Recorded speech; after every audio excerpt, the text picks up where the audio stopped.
So no, you are not dreaming. This is actually a video going up on this channel. So hi and welcome back to Vino Wonders. I've been inactive for the past 4 months or so, and before I get into this video, I just felt like I need an explanation for that, especially since my last video was talking about how I wouldn't be inactive anymore. So okay,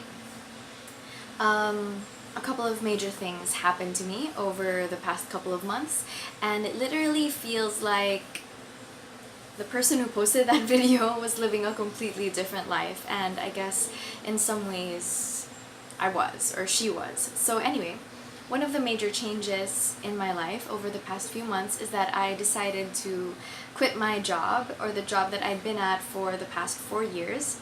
And basically what I do now is that I teach, but I also do some corporate research for the school that I teach at. So it's very interesting, and there's been like a huge learning curve, obviously, because at my past job, which was in disaster management research, basically it was like working in an online newsroom. So all of the interaction that you had with other people was mostly confined to the newsroom, so they were people you were familiar with, like editors and fellow analysts that you were familiar with. But at this new job, it's constantly changing, and it's almost like putting on a show.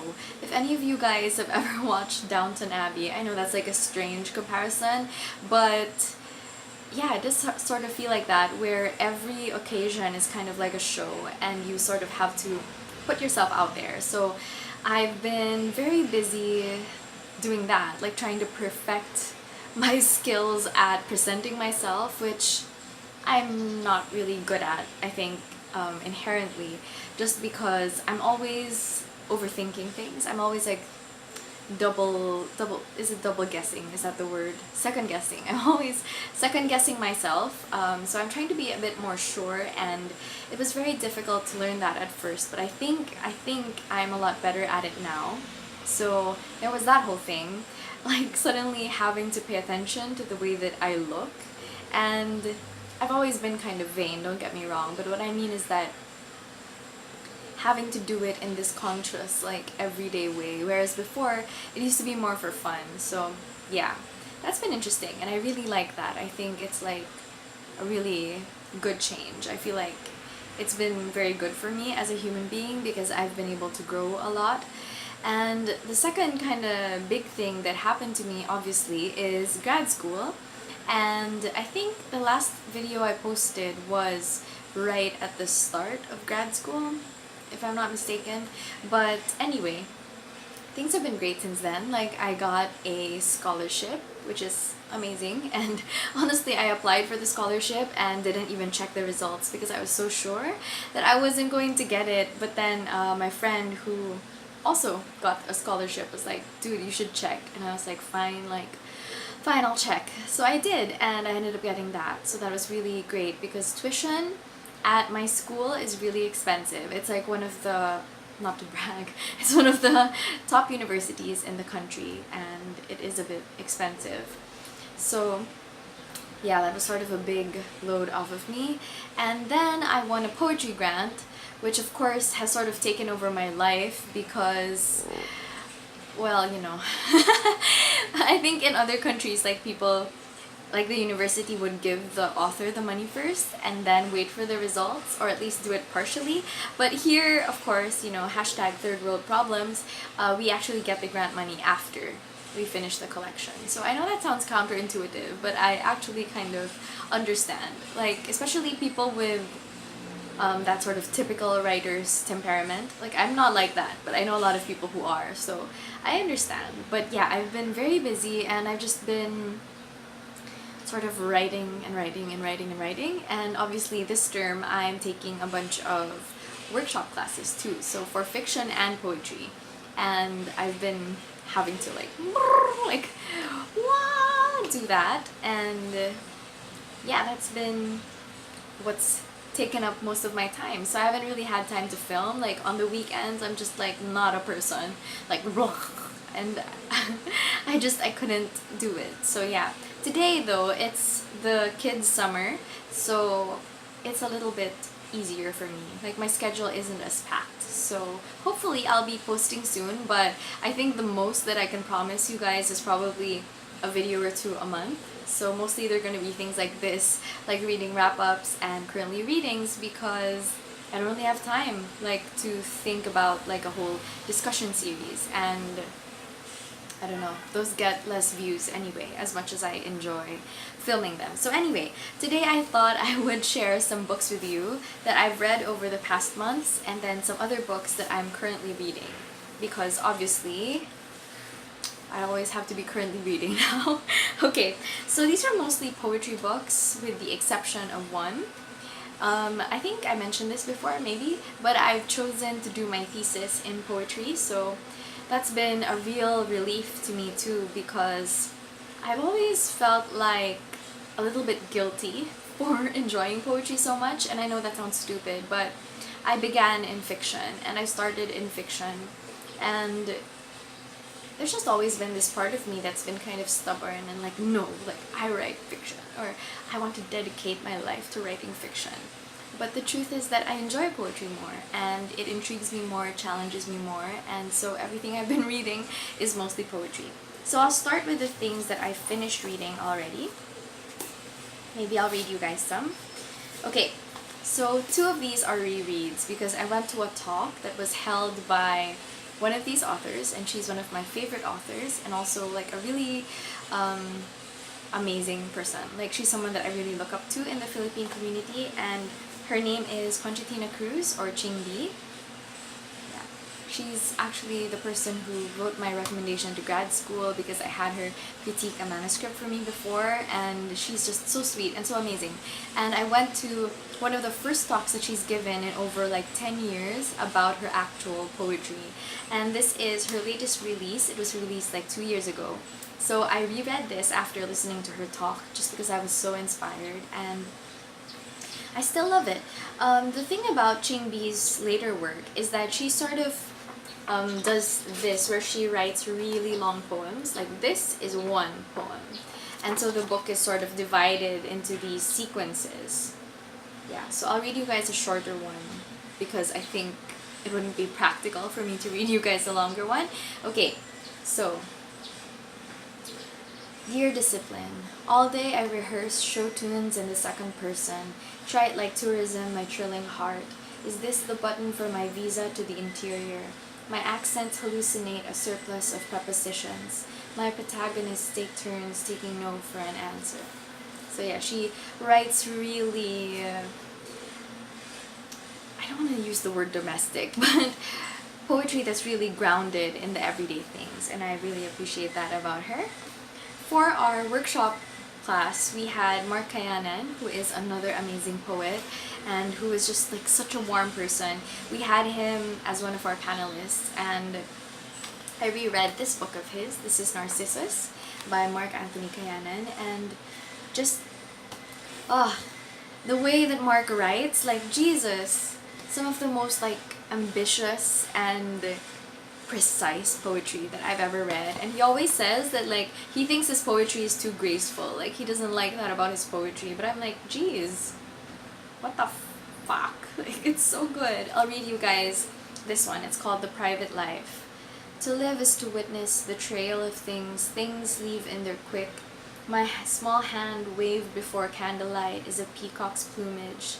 The world assaults with specifics, my sister's flat pamato as white as tooth, the spring of her hair, my mother's voice from the far end of the street, my seeking footsteps.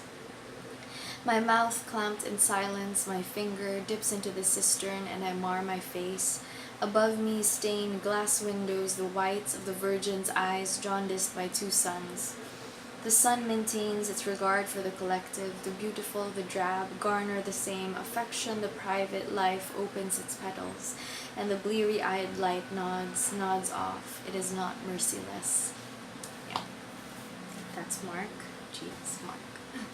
Mark's amazing. And Collected Body by Valzhyna Mort. Valzhyna Mort is a poet that my friend Ron, who is also a poet, but now he's not a poet, he's like a businessman now or something.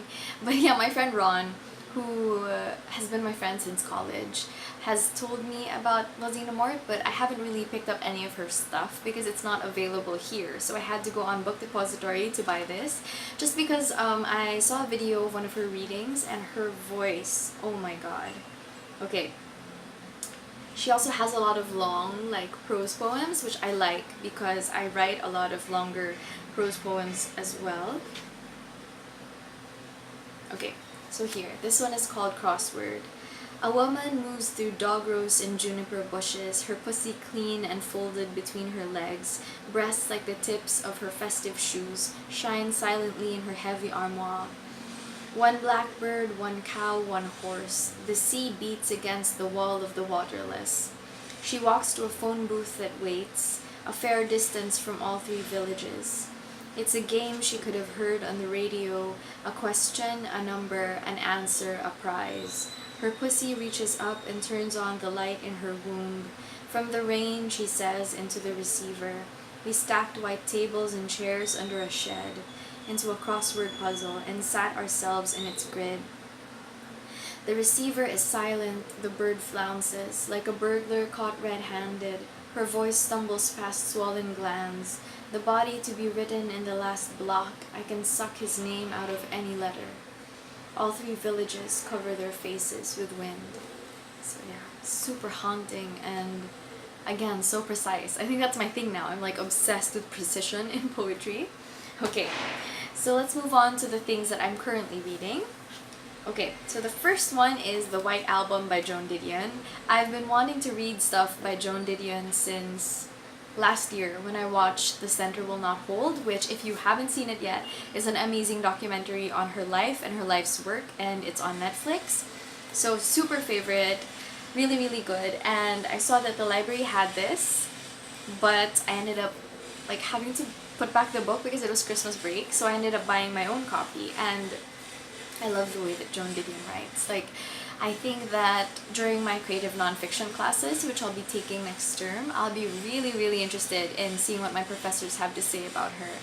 Because the way that she writes is so freaking good. Like, I've heard a lot of people, I think it was Ashley specifically from Climb the Stacks, I think she was talking about how Joan Didion writes in an unsentimental way, and I do agree she does, but also it's so much more than just not being sentimental.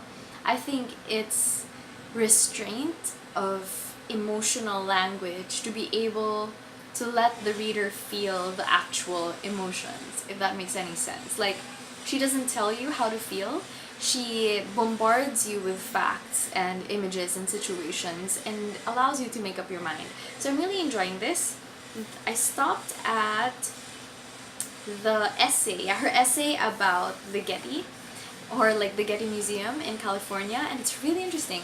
It talks about how the Getty Museum represents new rich, like new richness, but at the same time it also shows us that all of the things that are considered old richness were also once new, if that makes sense. So in that way, the Getty Museum, for all its tackiness, kind of represents just this hope, or like this aspiration that everybody can achieve and succeed in their own way, in a way that will age well, even if it doesn't look so great right now, if that makes sense. So yeah, she has like really, really amazing things, and the strange thing about this collection is for something unsentimental, it feels very nostalgic. Yeah, so I'm really enjoying this. I hope to finish it soon, because honestly, like, the longer the work, the harder it is for me to finish it these days, because I'm always like moving around and hopping from one place to another. So yeah, the last two are poetry books. Surprise, surprise. So the first one is Account by Martin Villanueva. Martin Villanueva is someone that I know because my friend was his batchmate in MFA, our masters. And Martin writes really well. He's a high chart poet, so he publishes under the same publishing house as Mort and Chingbi. And geez, I hate him. Like, I mean, I love him. I mean, I love his poetry. It's precise, but in a different way. Like, I think Martin is very good at analyzing the placements of things and like the like, in a way, he's a lot like Joan Didion. Like, he intentionally stays away from things that are already romantic and things that are already emotionally associated, and he just does crazy things with it. So let me read you guys one of his poems. This one's a prose poem, and it's a title poem. Account. There's a house at the end of the street where a boy prepares for sleep. This is not easy. He shivers even when it is warm. He looks to the mirror against the wall opposite the bed. The ground shakes, the windows rattle. He closes his eyes, but he can still hear the children from the house next door. There's a battalion of boots scraping the gravel outside. Outside, everything is a distinct color. The black smoke, the red sky, the burnt brown skin of men running up and down the street. The boy asks his mother if he can step out to see. The mother shakes her head through the mirror. The wooden beams of the ceiling, the rough cement floor, the reflection of her boy's hands tracing the lines in the window. Everything turns deep orange. The children next door always know what to do. They gather their toys into the closet beneath the stairs. They know not to speak. They collect their fears in one large breath. Jeez. Yeah, so I'm really enjoying this. I'm less than halfway through, but so far so good. Next is a recommendation by my friend Austere, who's one of my closest MFA/indie publishing friends. I'll leave his Instagram below because he writes like really hilarious comic doodle things that are actually sort of like poetry but illustrated, for me anyway, and it's really, really irreverent, so I really, really enjoy that. Anyway, he recommended this book to me. This is Reconaissance by Carl Phillips, and it's really funny because I gave him this book for Christmas, and then I was like, can I borrow? And I think part of him was like, girl, did you just buy me this so that you could borrow it? But I swear I didn't. I really wanted to give it to him. Anyway, so the thing about Carl Phillips is that I feel very half-half about him. Like, there are some poems of his where I'm like, wow, like that was amazing. I would never ever be able to write a poem like that. And there are some poems of his that are just like, huh? Although I don't know, maybe that's good too. I know that sometimes I do tend to prefer poems that turn out a little bit too neat. But anyway, I'm enjoying this so far. It's just that not every poem like blows me out of the park, but I'll read you guys the title poem. So, Reconaissance. All the more elegant forms of cruelty, I'm told, begin with patience. I have practiced patience. As for piety being to superstition as what had seemed a fortress can be to not a fortress in the end at all, maybe so. Why not move like light reflected across the snow? So yeah, that one was really good. There's another one here that I like. It's called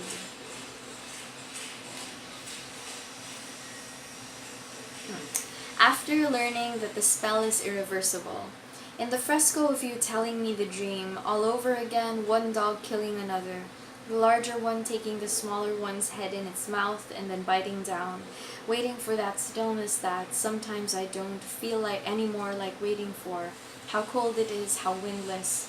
Did you know there are animals that will spend their entire lives in silence if they don't get killed by something more violent, more alive? Somehow I used to think it was as if fear or panic had brought into voice finally, whatever scrap of sound it always held inside them. But lately I wonder, was it there from the start or does it come from elsewhere, gift-like, like a kind of song to at least go down singing? Hard to believe there was nothing I wouldn't have done for you, harder still that I ever said so. In the dream, the surviving dog keeps changing colors, courage and shame, rage, devotion, as he disappears into a field that, in turn, keeps changing, now a field, now life as it might have been, now the sea, whose history, like its signature, is ruin. So yeah, really good when it's good, but so far, not like 100% from me. Okay, yeah. Alright, so that's it for this video. Thank you guys so much for watching, and I'll see you guys, fingers crossed, next one. Bye!